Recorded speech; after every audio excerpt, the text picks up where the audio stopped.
In this video, we're going to be looking at the Baltic Moor. As the name implies, it comes from the Baltic region, so think about timber berths in remote areas, ships dock alongside, but the berth itself might not be strong enough to hold a vessel, especially if there's an onshore breeze. The Baltic Moor gives you a way of docking while keeping the forces against the berth down.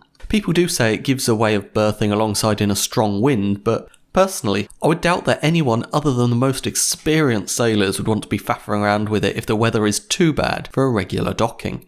I'd also question whether the anchor would realistically hold a vessel broad onto the weather. Of course, the presence of an onshore wind is important, so I'd just personally not use it as a bad weather manoeuvre.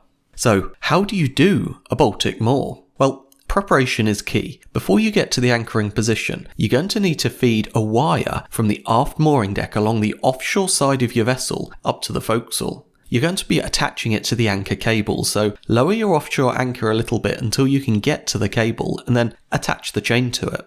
Some vessels you can lean over and attach it quite easily, but on others it might involve a bosun's chair or something. You can see why I highly doubt you'd use it in bad weather. Then, approach your berth a couple of vessel widths off. You're going to be thinking about the distance from your ship across to your berth. That's going to be the length of anchor chain, so just judge your distance. If there's a stronger wind, you're going to want to be further off to have more holding power, and things like that.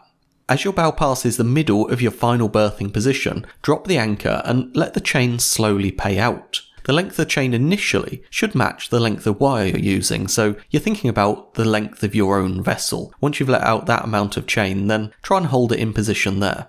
Bring your vessel to a stop with your engines in line with your final berthing position. From there, just let the wind blow you towards the berth, and the slack is going to come out of both the anchor chain and the wire until you're sitting with the anchor down in the middle and the wire and the anchor chain the same length, just holding your vessel. From there, you can slowly pay out the anchor cable from the bow and the wire from the stern, just lowering your vessel gently alongside the quay. As you get close, run lines to the shore to just help control that final approach, and once you're alongside, just keep the anchor chain and the wire with a little bit of tension, and that's just going to hold all the weight off the berth, so you've released all that pressure from the quayside itself. When it comes to getting away, things start to get a little bit harder. You're going to want to heave on both the wire and the anchor cable just to lift you off the berth a little bit. Remember, it's all about keeping the weight off the berth, so when you turn, you don't want to be hitting the quayside. Once you're off that little bit, you want to keep up the slack in the stern line, but the main heaving is going to be from the anchor chain itself. This is going to ease the pressure on a couple of things. As your bow swings towards the weather, it's going to lighten the load on the anchor chain, so it's going to lighten the load on the windlass as it's heaving, but it's also going to lighten the load on the anchor itself, and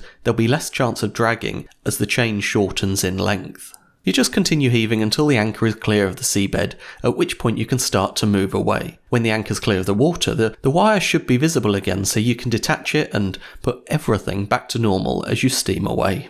With the Baltic Moor, the main thing you're going to have to watch is the weather. You need an onshore wind, but if it's too strong, then the anchor likely isn't going to have enough holding power to hold the vessel beam onto it, or if it is, you're going to have to let out a lot more chain and wire for it to have enough strength. And that was the Baltic Moor. It's one of those that it's important to understand the principles, but if you're going to do it for real, you really need to adapt it to your own circumstances, depending on the design of your vessel, so how easy it is to get to the anchor chain and things, as well as the berth and the weather conditions. I mean, I've never sailed on a vessel that carries a mooring wire, so it's definitely not something that every vessel can do. Anyway, for more videos like this, don't forget to subscribe and turn on notifications. I try to post weekly, but can't guarantee anything, so having notifications enabled will mean you're always the first to know whenever I post new content. If you have any other videos you want me to make, leave me a comment. I try and read them all, but I do have a lot between my channels. To be certain, why not consider joining the Casual Navigation community, where you can message me directly and get access to a load of bonus content.